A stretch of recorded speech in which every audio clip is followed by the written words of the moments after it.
ก็เจริญสุขสวัสดีเจริญกายเจริญใจในพรรษามาดังท่านสาธุชนทุกท่านวันนี้ก็เป็นวันเสาร์ที่12 กรกฎาคมพระพุทธศักราช 2568 เป็นยังไงบ้างเข้าพรรษามารู้สึกว่ามีเรื่องอะไรที่ทำให้หลายท่านหวาดระแวงพรั่นพรึงโดยเฉพาะอย่างยิ่งท่านที่ศรัทธายังไม่มั่นคงแล้วก็มีปัญญายังไม่ถึงยังไม่พอศรัทธาไม่มั่นคงปัญญายังไม่พอแล้วก็สติก็กลายเป็นเรื่องไม่อยู่กับเนื้อกับตัวกับร่องกับรอยเกิดข่าวซึ่งก็น่าเศร้าใจนะอาตมาภาพเองก็นึกเหมือนกันว่าเพราะว่าเหตุการณ์ที่เกิดขึ้นนั้นเกิดขึ้นกับคนที่รู้จักมาคุ้นกันทั้งนั้นมีบ้างที่ยังไม่รู้จักกันแต่ส่วนใหญ่ก็รู้จักกันว่าเกิดอะไรขึ้นมันเป็นอย่างไรถึงเป็นเช่นนั้นเราคงตอบไม่ได้แต่ว่าผู้ที่จะตอบได้นั้นคิดว่าน่าจะเป็นเรื่องของตำรวจความจริงเรื่องเหล่านี้นี่อาตมาภาพเองก็เห็นมานานแล้วเห็นภัยพระพุทธศาสนามานานแล้วทำมาประมาณ20 ปีก่อนโน้น ก็ภัย20 ปีก่อนโน้นคือช่วงที่ทำงานศูนย์พิทักษ์พระพุทธศาสนาแห่งประเทศไทยเคยร่วมกันร่างกฎหมายที่เรียกว่าพระราชบัญญัติเพื่อเสนอให้รัฐบาลได้ออกกฎหมายมาพิทักษ์ปกป้องคุ้มครองพระพุทธศาสนาแต่กี่ครั้งกี่คราวมันก็ไม่ผ่านโดยเฉพาะอย่างยิ่งท่านที่ไม่ให้ผ่านก็คือสมาชิกสภานิติบัญญัติท่านมองไม่เห็นเหมือนที่เราเห็นเรื่องอันตรายที่เราเห็นแล้วแต่ท่านเหล่านั้นไม่เห็นท่านคิดว่ามันไม่มีมันเป็นไปไม่ได้แต่ถึงตอนนี้ชัดแล้วว่ามันเป็นได้เรื่องต่างๆเกี่ยวกับผู้ที่บอกว่าศรัทธาในพระศาสนาแต่มาทำให้ศาสนามัวหมองเนี่ยซึ่งก็มีหลายรูปแบบนะรูปแบบก็หนึ่งก็คือทำให้พระสงฆ์มัวหมองผลสุดท้ายที่ท่านศึกหาลาพรตไปโดยไม่เป็นข่าวหรอกก็เยอะมีนะเยอะนี่ไม่ได้หมายความว่าเต็มบ้านเต็มเมืองแต่หลายรูปในขณะเดียวกันปัญหาเรื่องเงินเรื่องงบประมาณอะไรต่างๆเคยทำเรื่องขอให้ตั้งธนาคารพระพุทธศาสนาลุ้นกันถึงระดับรองนายกถึงระดับรัฐมนตรีว่าการกระทรวงการคลังถึงผู้ว่าแบงก์ชาติอะไรต่างๆเคยทำมาแล้วก็ไปคุยกันที่ตึกบัญชาการทำเนียบรัฐบาลดูเหมือนจะ2 ครั้งไปชี้แจงเองในที่สุดท่านก็เห็นด้วยว่าจะควรจะมีธนาคารพระพุทธศาสนาแต่ก็เห็นด้วยอยู่ตรงนั้นแหละผลสุดท้ายก็ไม่ผ่านเรื่องเงินมันก็เลยเรื่องค้างอยู่จนถึงปัจจุบันเนี่ยท่านสุชาติตันเจริญออกมาพูดว่าน่าจะต้องมี ธนาคารพระพุทธศาสนาน่าอนุโมทนาอยู่นะเป็นเรื่องที่ต้องมีนะต้องมีแยกแยะเงินในเรียบร้อยก็จะทำให้ปลอดภัยขึ้นส่วนทรัพย์สินของพระศาสนาก็จะได้ใช้ประโยชน์ให้มันถูกต้องสมบูรณ์นะไม่ใช่มีแค่นั้นนะเรื่องอื่นๆก็ยังมีเรื่องช่อโกงที่ดินวัดบ้างเรื่องการสร้างวัดไม่ได้ในที่ต่างๆบ้างเนี่ยแต่ตอนหลังเรื่องสร้างวัดในที่ต่างๆนั้นก็ทางรัฐบาลก็ได้อนุมัติแล้วเห็นชอบแล้วแม้แต่ที่สปก.แต่ก่อนนี้ไม่ได้เลยแต่เดี๋ยวนี้ก็มีความเห็นชอบขึ้นมาแล้วว่าได้ย้อนกลับไปที่เรื่องของสตรีอุบาสิกาซึ่งก็พูดมาบ้างแล้วแหละว่าเรื่องสสคือสตรีและสตังค์ญาติโยมเคยคิดไหมเรื่องสตรีนั้นเขาพยายามที่จะเอาสตรีมาล่อแล้วก็มาสร้างความมัวหมองแม้แต่กับพระสัมมาสัมพุทธเจ้าก็อย่างน้อยก็เคยมี2 ครั้งนะนางสุนทรีปริภาชิกาครั้งหนึ่งแล้วก็นางจินจามานวิกาครั้งหนึ่งที่เป็นเช่นนั้นน่ะเป็นเรื่องที่เขาค้นพบได้สืบค้นได้ว่าที่เธอต้องมาทำอยู่เช่นนั้นเพราะมีเบื้องหลังคืออะไรเบื้องหลังในสมัยนั้นนะก็คือต่างลัทธิต่างศาสนาที่เขาอยากจะให้คนไปศรัทธาเลื่อมใสเขาบ้างทำอย่างไรก็ไม่ประสบความสำเร็จในที่สุดก็ใช้ลูกศิษย์ซึ่งมีความสวยความงามแล้วก็เป็นสตรีเนี่ยให้ไปแสดงว่าได้เป็นภรรยาของพระพุทธเจ้าก็ไปนอนกับพระพุทธเจ้าเย็นเข้าเช้าออกเย็นเข้าเช้าออกในพระเชตวันแต่ที่จริงแล้วแกก็ไม่ได้ไปนอนหรอกแกแสดงเนี่ยเช้ามืดแกทำทีว่าออกจากเชตวันเพราะใครถามว่ามาจากไหนมาจากพระสมณโคดมตอนเย็นจะเดินเข้าไปเชตวันก็ถามว่าเข้าไปไหนก็จะไปพบพระสมณโคดมว่าอยู่อย่างนั้นตั้งหลายเดือนนะ6-7 เดือน8 เดือนแล้วจนกระทั่งว่าแกสร้างภาพขึ้นว่าท้องโตขึ้นว่าตั้งท้องตั้งครรภ์กับพระสมณโคดมแล้วเสร็จแล้วไม่รู้จะทำยังไงมันเดือดร้อนเพราะเรื่องปลอมเนี่ยเอาสิ่งแปลกปลอมไปคาดไว้ที่หน้าท้องทำให้ท้องโตขึ้นไม่รู้จะทำยังไงท้องโตขึ้นมากลัวความจะแตกก็เลยไปยืนเต้นด่าชอ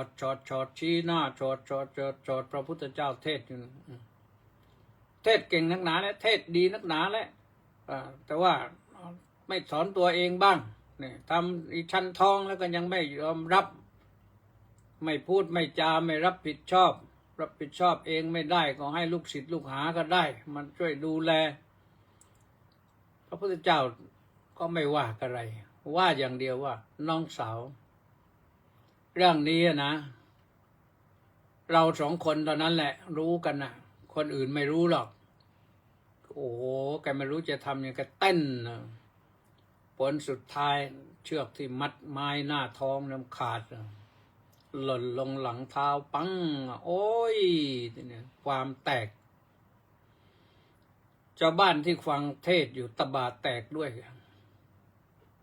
แต่เข้าไปจับลากถูลู่ถูกังออกนอกวัดเชตวันไม่รู้เจอหมัดเท้าเข่าศอกฝ่ามือหลังมือหรือว่าก้อนอิฐท่อนไม้ยังไงก็ไม่รู้แล้วพ้นเขตเจตวันก็ปรากฏว่าโดนแผ่นดินสูบนั่นคือเรื่องของจินจมานนวิกาส่วนนางสุนทรีปริภาชิกานั้นเขาก็ลักษณะทำอย่างนั้นแหละแต่ไม่ท้องแต่ทำไปทำมาพวกนอกศาสนามันฆ่าสุนทรีปริภาชิกาเนี่ยคนสวยนะสุนทรีก็แปลว่าคนสวยฆ่าแล้วไปหมกกองอยากเยื่อไว้ใกล้เชตวันนะเขตเชตวันนะเสร็จแล้วก็ทำเป็นข่าวค้นหากันจังคนไปคนมาเอ้าไปพบตรงนี้เองนี่แสดงว่าไม่รู้พระสมณะโคดมหรือว่าภิกษุรูปไหนฆ่าเธอแล้วมาหมกอยู่ตรงนี้นะว่ากันอย่างนั้นผลสุดท้ายเขาสืบค้นสืบสาวราวเรื่องทั้งหมดจบลงที่ว่าครูบาอาจารย์ของเขาเองฆ่าแล้วพาไปหมกกองขยะไว้ใกล้เชตวันพระศาสนาก็พ้นความมัวหมองไปทั้งสองครั้งนี่เรื่องที่เกิดขึ้นในครั้งพุทธกาลและเกิดขึ้นกับพระพุทธเจ้าผู้ที่ทรงพระบารมีทรงบำเพ็ญบารมี10มาตั้งหลายแสนกับหลายแสนกันบารมี10มีอะไรบ้างโยมทานังสีลังทานังสีลังจะเนกขัมมังปัญญาวิริยะขันติจาสัจจาทิฏฐานเมตตาจะอุเบกขาดัสสปารมีทานบารมีศีลบารมีเนกขัมมะบารมีปัญญาบารมีวิริยะบารมีขันติบารมีสัจจะบารมีอธิษฐานบารมีเมตตาบารมีอุเบกขาบารมีนี่10อย่างว่างพระองค์บำเพ็ญมาจนกระทั่งขณะนั้นเป็นพระพุทธเจ้าแล้วก็เรียกว่าไม่ต้องบำเพ็ญเป็นบารมีแล้วเพราะว่าเต็มหมดแล้วบุญทั้ง10ประการนั้นเต็มหมดแล้วแต่ทรงทำเพื่อประโยชน์แก่โลกานุกัมปายะนะเพื่ออนุเคราะห์ชาวโลกเมื่ออนุเคราะห์ชาวโลกก็ได้รับความอนุเคราะห์แต่ว่าสิ่งที่มันเกิดขึ้นต่อมานี่มันก็ยังไม่จบนะเทือกเถาเหล่ากอนางจินจมานวิกาก็ยังมาปรากฏอยู่เรื่อยๆทุกยุคทุกสมัยเหมือนกันแหละไม่ใช่เฉพาะสมัยนี้นะในช่วงต้นรัตนโกสินทร์เนี่ยถ้าเราไปอ่านพระบรมราชโองการที่พระบาทสมเด็จพระพุทธยอดฟ้าจุฬาโลกทรงร่างเป็นกฎหมายพิทักษ์ปกป้องคุ้มครองพระศาสนาเนี่ยอย่างหนึ่งก็คือเรื่องของการกำจัดภิกษุที่ประพฤติมิชอบแล้วก็ตามไปด้วยนะตามไปถึงสตรีที่มาทำผิดในนั้นด้วยญาติโยมลองไปอ่านดูอ่านดูบ้างก็ได้นะ ในหนังสือที่เคยอ่านง่ายๆนะหนังสือตอบบาทหลวงของพันเอกปิ่นมุทุกันนะเมื่อก่อนอาตมาภาพเองไปหาซื้อแถววังบุรพาวังบุรพากรุงเทพนี่แหละแต่ไม่รู้ว่าตอนนี้เขาจะพิมพ์ครั้งใหม่หรือครั้งที่เท่าไหร่หรือเปล่าเพราะว่าหนังสืออย่างนี้บางทีก็คนสนใจมันก็น้อยที่จริงเรื่องตอบบาทหลวงแต่ว่ามีเรื่องพระบรมราชโองการ10ฉบับอยู่ข้างท้ายเล่มนั้นยังนึกได้อยู่ก็ เพราะว่าเราเห็นแล้ว แล้วพอเป็นอย่างนั้นที่จริงแล้วกฎหมายนั้นต้องมีมาตลอดนะ จากรัชกาลที่หนึ่งมาถึงรศอะไร2445พระบาทสมเด็จพระจุลจอมเกล้าเจ้าอยู่หัวนี่ก็ทรงมีพระบรมราชโองการเหมือนกันให้ร่างพระราชบัญญัติคณะสงฆ์เรียกว่าพระราชบัญญัติลักษณะปกครองคณะสงฆ์ซึ่งการออกมานั้นก็ออกมาเพื่อแก้ไขสถานการณ์ในยุคนั้นเพราะฉะนั้นอาจจะไม่ตรงกับที่เหตุการณ์ที่เป็นปัจจุบันก็ได้นะ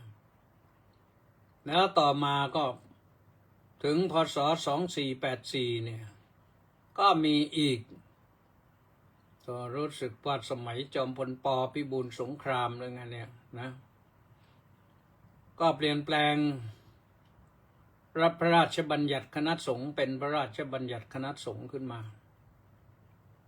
2484หรือ2484แหละนะก็เพื่อแก้ไขปัญหาในระยะนั้นในยุคนั้นก็แก้ได้แล้วต่อมาอีก2505สมัยจอมพลสฤษดิ์ธนรัตน์ก็ได้มีพระราชบัญญัติคณะสงฆ์พ.ศ. 2505ขึ้นมาก็ได้แก้ไขปัญหามาระยะหนึ่งแล้วต่อมาก็แก้ไขกระปริบกระปรอยเล็กๆน้อยๆแต่สิ่งที่เป็นปัญหาที่เราเคยเสนอไว้ก็ยังไม่ได้รับการสนใจยังไม่ได้รับการเหลียวแลซึ่งว่ากันจริงๆแล้วก็กฎหมายที่เราร่างขึ้นประกาศใช้ขึ้นนั้นมันใช้ได้เฉพาะยุคหนึ่งแล้วอาจจะครอบคลุมหรือไม่ครอบคลุมพระธรรมวินัยนั้นโดยเฉพาะพระวินัยนั้นพระพุทธเจ้าออกไว้ครอบคลุมอยู่แล้วแต่ว่าไม่มีอำนาจพระวินัยนั้นเป็นเรื่องของการบริหารบุคคลบริหารตนบริหารหมู่คณะในเชิงอะไรการให้แต่ละท่านแต่ละคนนั้นรับผิดชอบตนเองตามแนวที่พระพุทธเจ้าบัญญัติไว้แล้วนี่แหละเพราะฉะนั้นพระจึงให้จัดให้มีการศึกษาไงศึกษาทั้งพระบาลีเพื่อจะได้แปลพระวินัยได้ถูกต้องศึกษานักธรรมตรีเนี่ยนักธรรมชั้นตรีเนี่ยเรียนพระวินัย227ข้อครบแล้วแต่ว่าข้อละเอียดปลีกย่อยนั้นอาจจะเข้าไม่ถึงอ่านแล้วก็ยังเข้าไม่ถึงเพราะพระวินัยเนี่ยที่ขยายออกไปเป็นหนังสือวินัยมุขซึ่งก็เป็นผลงานของสมเด็จพระมหาสมณเจ้ากรมพระยาวชิรยานบรสถ้าเป็นวินัยมุขก็อธิบายแล้วแต่ก็ภาษามันก็อ่านเข้าใจยากนะอ่านแล้วก็ถ้าสมมุติว่าผู้ที่อ่านและสอบได้อาจจะสอบได้ตั้งแต่สมัยเป็นเนนน้อยนะก็ลืมหมดแล้วว่ามันเป็นอะไรบ้างตรงไหนบ้างแล้วก็ในที่สุดก็พอเจอปัญหาก็แก้ไม่ได้ก็มีปัญหาหนักต่อไปอีกนะเพราะฉะนั้นก็ต้องแก้ไขปรับปรุงกฎเกณฑ์ในปัจจุบันเนี่ยมันต้องแก้พระวินัยมุขเล่ม2นั้นเรื่องของรายละเอียดเกี่ยวกับข้อวัดปฏิบัติส่วนย่อยๆแล้ววินัยมุขเล่มที่3สำหรับ ใช้นักธรรมชั้นเอกเรียน ก็เป็นเรื่องของการสังฆกรรมเป็นส่วนมากนะสังฆกรรมคืออะไรสังฆกรรมคือสิ่งที่คณะสงฆ์จะต้องทำและทำให้มันถูกต้องต้องกรรมให้ถูกต้องก็เหมือนคล้ายๆกันแหละที่เขาเอาไปใช้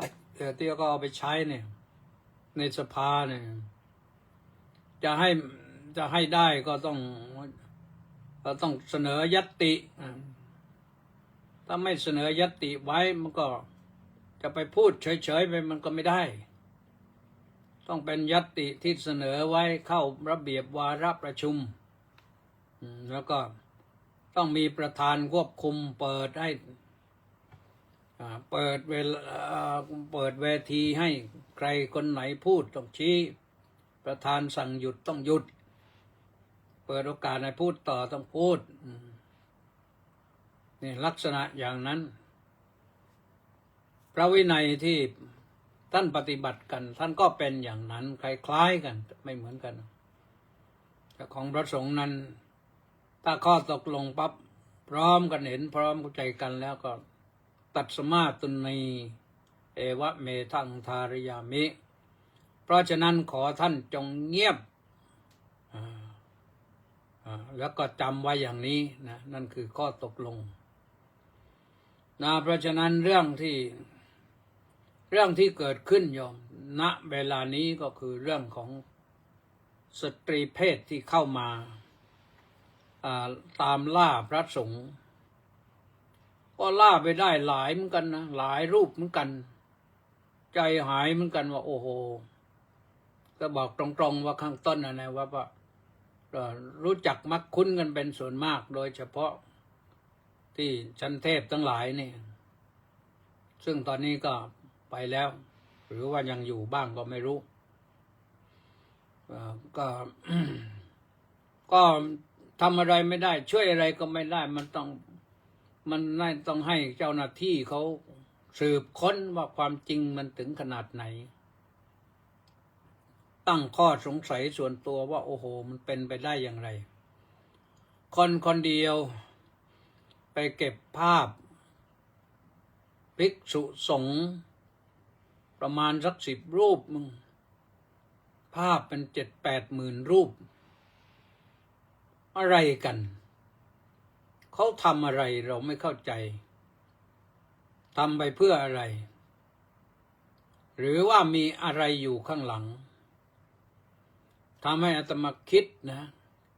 ไม่ได้ไปว่าเขานะแต่คิดถึงสิ่งที่เคยพูดไว้เมื่อประมาณ20 ปีแล้วนะท่านอาจารย์เจ้าคุณพระธรรมเมธาภรณ์หรือระแบบทิตยาโนนะท่านเคยพูดให้ฟังเรื่องแผนทำลายพระพุทธศาสนาแผนทำลายพระพุทธศาสนานั้นเขามีสวัสดิการสมานไมตรีนารีพิฆาตวินาศภัยเนี่ยสาย4 ขั้นตอนเนี่ยเข้าไปสวัสดิการอย่างนี้นี่อย่างเหตุการณ์ที่เกิดขึ้นนี่เห็นชัดเลยว่ามันมีสวัสดิการไปก่อนโอ้ถวายรถถวายค่าพาหนะอะไรต่างๆรถนั่งป้ายแดงอย่างดีเนี่ยถ้ามาพระเพลินนะบวชมากี่10 ปีไม่เคยเห็นรถป้ายแดงอย่างนี้พอเจอก็เนี่ยมันโยมก็มาใจดีอย่างนี้ก็จิตอ่อนนะโยมจิตอ่อนเลยก็นั่นคือสวัสดิการแล้วขั้น2ก็คือเข้าไปสมานไมตรีค่อยๆทักไปคุยแชทบ้างอะไรบ้างไปพบตัวบ้างนัดไปที่บ้านถวายอาหารบ้างสมานไมตรีแต่ตัวสมานไมตรีนี่แหละมันเอาส่วนที่เป็นนารีพิฆาตขึ้นมาใช่ไหมโยมนารีพิฆาตคือพิฆาตก็คือการทำลายนะ ทำลายด้วยสตรี อันนี้มาคิดเอาเองนะคิดตามสูตรที่เคยมีมาแล้วไม่ใช่เพิ่งมีนี้นะเคยมีมาก่อนช่วงที่ทำงานศูนย์พิทักษ์พระพุทธศาสนาแห่งประเทศไทยอยู่ก็มีพระเถรานุเถระลูกศิษย์รายงานมาไม่ใช่เฉพาะในกรุงเทพในกรุงเทพไม่ค่อยรายงานหรอกแต่ต่างจังหวัดรายงานมาว่าเป็นอย่างนี้อย่างนี้พอฟังแทบฟังเสียงอาตมาพูดไปก็เอาเจอแล้วนะนี่ของผมเจอมาแล้วพระเสียไปแล้วนะแล้วผลสุดท้ายมันก็กลายเป็นเรื่องวินาศภัยไงพอวินาศภัยก็ถ้าเกิดโมโหโกรธาขึ้นมาทำอึดฮัดขึ้นมาเจ้าโชว์ขึ้นมาก็เรียบร้อยเลยพอเรียบร้อยนั่นเรียบร้อยหมายความว่าเจ๊งไปแล้วพระโดนไปเป็นแถวไปแล้วไม่อยากเชื่อเลยว่าโดยเฉพาะอย่างยิ่งเหตุผลที่ว่ามีรูปเก็บอยู่ตั้ง7-8 หมื่นรูปอย่างเนี้ยไปถ่ายรูปพระมามันเพื่ออะไรถ้าไม่ใช่เพื่อให้ใครที่สนับสนุนอยู่ข้างหลังที่ให้งบมาซื้อรถป้ายแดงไปแจกพระอะไรทำนองเนี้ยเป็นต้นนะอันนี้สงสัยไม่ใช่กล่าวร้ายให้โทษแต่สงสัยว่ามันเป็นอย่างนั้นหรือเปล่าก็ทำให้บ้านเมืองก็สับสนประชาชนก็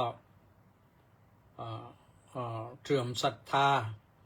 คนที่ไม่มีปัญญาพอก็เสื่อมศรัทธานะไม่มีพลังศรัทธาก็เสื่อมศรัทธาไม่มีความกล้าหาญใครว่าอย่างไรก็ว่าอย่างนั้นนะข่าวว่าอย่างไรก็ว่าอย่างนั้นนะไม่ลงมือไปสืบค้นไม่มีสติปั่นป่วนหมดแล้วสตินี่ไม่รู้จะเอายังไงกำลังสติหายหมดเลยไม่เอาแล้วเราไม่เอาแล้วนับถือพระธรรมพระพุทธพระเจ้าพระธรรมพอพระสงฆ์ไม่เอาแล้วว่างั้นอันนี้มันขาดทุนเองนะพระรัตนตรัยไม่ครบก็ขาดทุนนะต้องมีต้องมีสติดีกำลังสติตั้งสติให้มั่นมีสมาธิจิตใจหนักแน่นเข้มแข็งอย่าอ่อนไหวง่ายแล้วก็ผลสุดท้ายก็คือต้องใช้ปัญญานะปัญญาพละอย่าทิ้งนะปัญญาพละอย่าทิ้งต้องใช้ปัญญาทำ5 ประการนี้จะทำให้เรามั่นคงอยู่ในพระพุทธศาสนาได้แล้วไม่เอาแค่นั้นหรอกนะต้องปฏิบัติให้มันจริงจังมากขึ้นโดยเฉพาะเราเองแล้วก็ช่วยกันเป็นหูเป็นตาช่วยกันพิทักษ์ปกป้องคุ้มครองพระพุทธศาสนาคือพระรัตนตรัยนี้พระสงฆ์ก็เป็นส่วนแห่งพระรัตนตรัยเป็นเสี้ยวหนึ่งแห่งพระรัตนตรัยก็ต้องช่วยกันดูแลโยมแต่ที่จะมาพูดทั้งหมดนั้นก็เป็นข้อสันนิษฐานจะไม่ได้โจทย์ท้วงใครนะแต่ว่าเหตุการณ์นี้มันเคยเกิดขึ้นมาแล้วอย่างนี้โยมฟังแล้วก็พิจารณาดูนะก็หมดเวลาตอนนี้แหละขอความสุขความสวัสดีความเจริญในธรรมของพระสัมมาสัมพุทธเจ้าจงบังเกิดมีแก่ท่านสาธุชนที่ติดตามสดับรับฟังวันเสาร์นี้ทุกท่านขอเจริญพรแล้วก็ท้ายรายการก็มาอ่านท่านที่เข้ามาทางนี่นะทางเฟซเนี่ยเราถ่ายเฟซอย่างเดียววันนี้นะก็มีชำนาญพ่วงธานีปทุมธานีกราบสาธุว่างั้นสมศรีลักษณะวิราชก็บอกว่าน้อมกราบนมัสการสาธุเจ้าข้าสาธุหนูปานลักษณะวิราชก็บอกว่าน้อมกราบนมัสการสาธุเจ้าข้าสาธุ แจบูมาน้อมกราบสาธุสาธุสาธุอนุโมทามิสาธุแจโสกราบนมัสการเจ้าค่ะสาธุแม่ชีสมใจสาธุสาธุสาธุสาธุเจ้าค่ะสาธุแปะนันทิการก็บอกว่าน้อมกราบนมัสการสาธุสาธุสาธุเจ้าค่ะสาธุเจดาภาพเลินสุชาดาบอกว่าน้อมกราบนมัสการพระอาจารย์ค่ะสาธุยุยจารุชาสาธุแล้วก็แค่นั้นนะมีแต่ยุยสี่ครั้งนะธนาสอนคุ้มจอหอมบอกว่าสาธุสาธุสาธุสาธุแล้วก็มีใครอีกมณีแสงจันทร์น้อมกราบนมัสการสาธุสาธุสาธุเจ้าค่ะสาธุนายช่างวันชัยขุมบัวมาศบอกว่ากราบถวายความเคารพเจ้าคุณพระอาจารย์รับฟังทางเฟซที่อำเภอหาดใหญ่เสียงดังฟังชัดเจนคนรับสาธุไปไกลก็ฟังได้นะกิมอินบนท่านก็บอกว่ากราบนมัสการเจ้าค่ะสาธุสาธุสาธุสาธุเจ้าค่ะสาธุก็มีแค่นั้นนะสมศรีลักษณะวิราชก็มาปิดท้ายก็ลองจากศาลามาเกือบไม่ทันนะไปฟังเทศวันนี้เอาละพรุ่งนี้ค่อยพบกันใหม่สวัสดีพระไพโรธยาวระมาทันกราบนมัสการครับผมสาธุครับพรุ่งนี้ฟังใหม่นะครับ